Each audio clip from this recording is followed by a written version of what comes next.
नमस्कार, मेरा नाम है विवेक शर्मा और बहुत बहुत स्वागत है आप सबका दी कैंसर कॉन्क्लेव 2024 में। जहां हम आज बात करने वाले हैं कैंसर से जुड़े बहुत सारे एस्पेक्ट्स की और स्पेशली उस एंगल की जिसको हम बोलते हैं एडवोकेसी। और एडवोकेसी क्यों इम्पोर्टेंट है और क्या रोल प्ले करती है, आज हम जानने की कोशिश करेंगे। बिकॉज देखिए, ये एक नया सब्जेक्ट है और एक नया आयाम है जिसके बारे में बहुत सारे लोगों ने बहुत सारा काम नहीं किया हुआ है। अभी हमें बहुत सारा काम करना बाकी है। लेकिन इस पे आगे बढ़ने से पहले सबसे पहले हम समझने की कोशिश करते हैं कि ये जो पेशेंट एडवोकेसी है वो है क्या। मेरी स्क्रीन पे आपको एक चित्र नजर आ रहा होगा और ठीक है, इट्स गुड टू लाइक भगवान श्री राम को नमस्कार करना अच्छी बात है।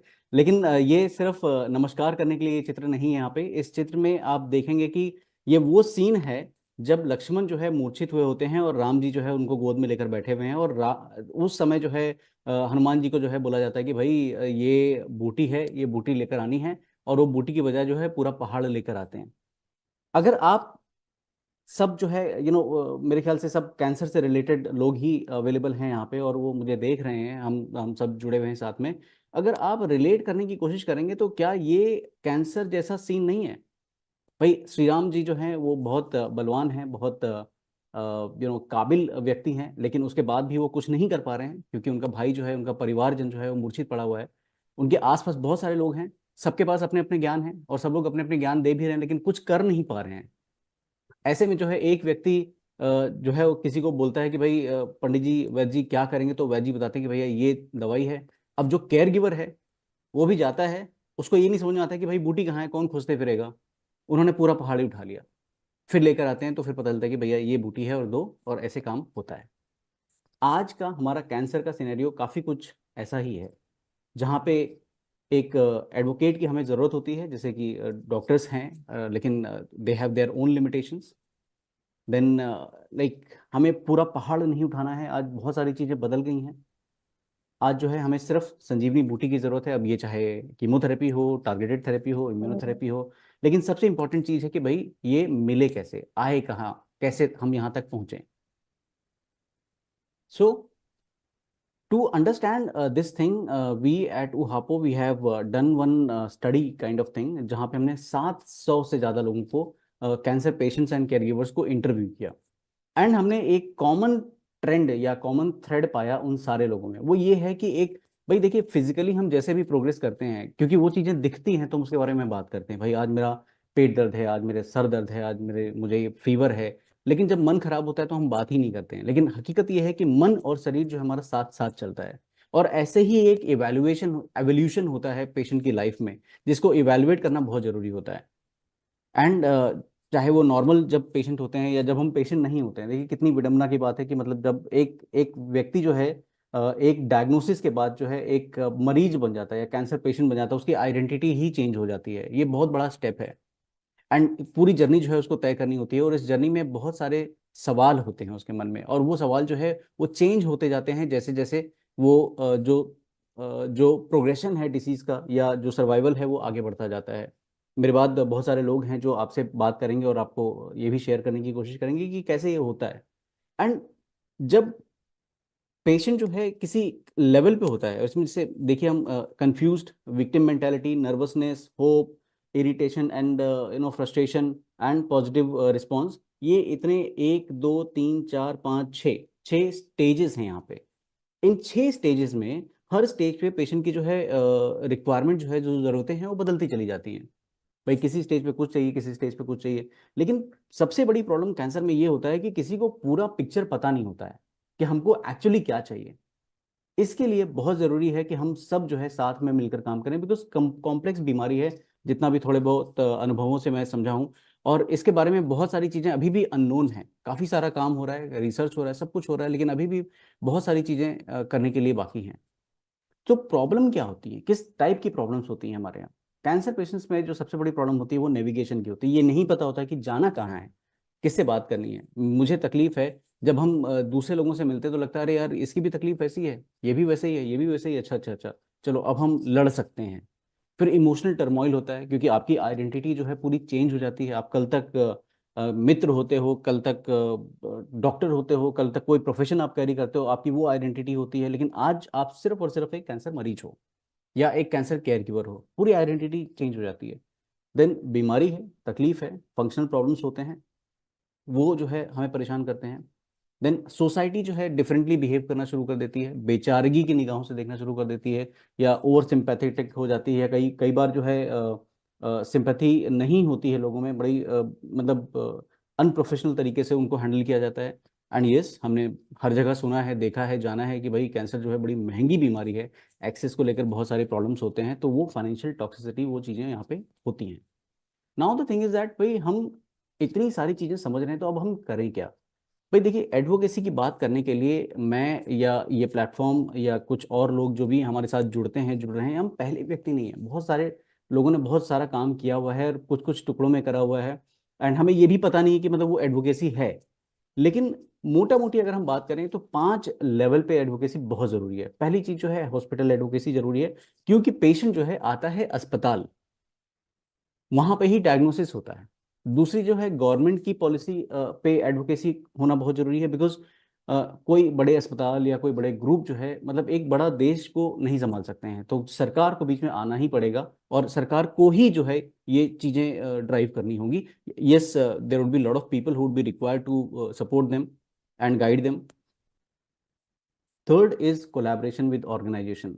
हमारे यहाँ या एक सोशल जो प्रवृत्ति ये है कि हम एक दूसरे को, जैसे मान लीजिए कि एक कोई कंपनी है दूसरी कंपनी को एज अ कॉम्पिटिटर देखती है, या किसी एक एंटिटी की नज़र से देखती है, लेकिन हमें इस संदर्भ में सबको एज अ कोलैबोरेटर की तरह देखना है। Then comes research advocacy. भाई आज जो भी सुधार हुआ है कैंसर में, it is all because of the research. एक जमाना था जब लंग कैंसर जैसी बीमारियों में लोग 3 महीने 6 महीने में चले जाते थे, डॉक्टर जवाब देते थे, बोलते थे कि अब इनको घर लेकर जाओ। लेकिन आज 7 साल, 8 साल, 10 साल तक लोग जी रहे हैं, और अच्छी जिंदगी जी रहे हैं, क्वालिटी ऑफ लाइफ बढ़ गई है। ये सब हुआ है बिकॉज ऑफ रिसर्च, क्योंकि नई दवाइयां आई हैं, नई टेक्नोलॉजीज आई हैं, नए नए आयाम उसमें ऐड हुए हैं, उसकी वजह से हो रहा है। और ये तो एक बहुत छोटा सा एग्जाम्पल है, बहुत सारी चीजें हैं। And importantly, industry collaboration. Because देखिए, डॉक्टर ने अपना काम कर दिया, पेशेंट जो है उसकी अपनी सफरिंग है, उसको अपना चीज़ें चाहिए, लेकिन ये प्रोवाइडर है कौन? प्रोवाइडर तो इंडस्ट्री है, चाहे वो अस्पताल हो, चाहे वो फार्मा कंपनी हो, चाहे वो इंश्योरेंस प्रोवाइडर हो। ये it will always come to us from industry. तो इनका इंक्लूजन होना बहुत जरूरी है। अब इन इन लेवल्स पे अगर हम एडवोकेसी की बात करें, तो भाई फायदा क्या हुआ है, क्या कुछ हुआ है? तो अगर हम देखेंगे हॉस्पिटल्स में, आज की डेट में आप किसी भी अस्पताल में, किसी भी ठीक ठाक अस्पताल में चले जाएंगे ना, आपको एक मेडिकल सोशल वर्कर का डिपार्टमेंट मिलेगा। ये किसी ने कहीं तो एडवोकेसी शुरू करी थी भाई, किसी ने बोला था कि पहले पहले तो ये डिपार्टमेंट नहीं होते थे, किसी ने बोला कि भाई ये इसकी जरूरत है, और धीरे धीरे ये बढ़ते चले जा रहे हैं। तो एडवोकेसी के फायदे यहाँ पे इस लेवल पे ये हुए हैं।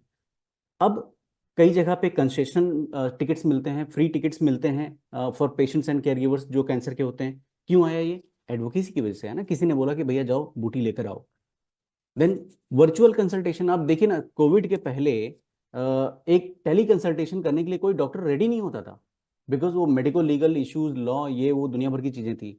तो आज एक, भाई एक भले ही वो एक महामारी थी, लेकिन उसके थ्रू, उसकी वजह से एडवोकेसी हुई, लोगों ने मिलकर बोला नहीं भाई ये तो पॉसिबल नहीं है, आपको वीडियो कंसल्टेशन करना पड़ेगा, लिबरलाइजेशन हो गया। गवर्नमेंट लेवल पे अगर हम देखेंगे तो भाई महाराष्ट्र, सॉरी, झारखंड और राजस्थान, ये ऐसे 2 प्रदेश हैं जहां पे पेशेंट एडवोकेसी का बहुत गंभीर असर पड़ा है। पहली चीज तो उन लोग ने जो कैंसर है उसको नॉन कम्युनिकेबल डिसीज जो है वो घोषित कर दिया है, और कई सारे स्टेप्स ऐसे लिए हैं जहां पे वीकर सेक्शन को फ्री में या बहुत कम पैसों में दवाइयां और सर्विसेज मुहैया कराई जा रही है। कोलैबोरेशन ऑफ ऑर्गेनाइजेशंस की अगर हम बात करें तो देखिए, हर एक की अपनी अपनी कैपेबिलिटी होती है।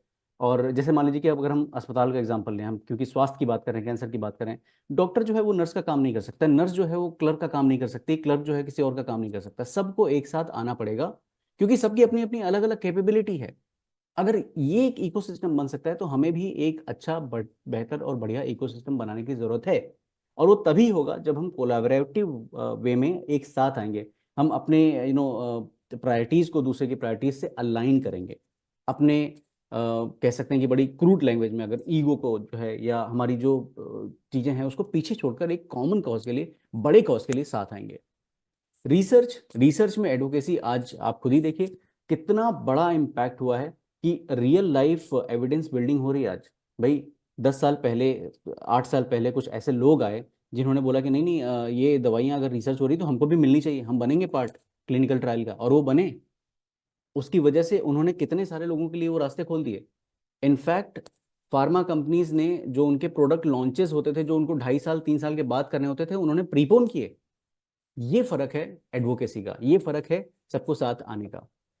इंडस्ट्री कोलैबोरेशन अगर देखा जाए तो भाई आज कितने सारे पेशेंट सेंट्रिसिटी की बातें हो रही हैं कि भाई पेशेंट पेशेंट पेशेंट पेशेंट जो है पहले कोर में नहीं होता था, लेकिन आज जो है धीरे धीरे धीरे करके पेशेंट कोर में होता जा रहा है, और उससे रिलेटेड सारी चीजें चलती चली जा रही हैं। और अब जो है पहले ट्रीटमेंट फोकस चीजें होती थी, अब केयर की बात होने लगी है। तो ये सब चीजें जो है एडवोकेसी के माध्यम से, एडवोकेसी की वजह से ही आगे बढ़ रही हैं, और बहुत जरूरी है।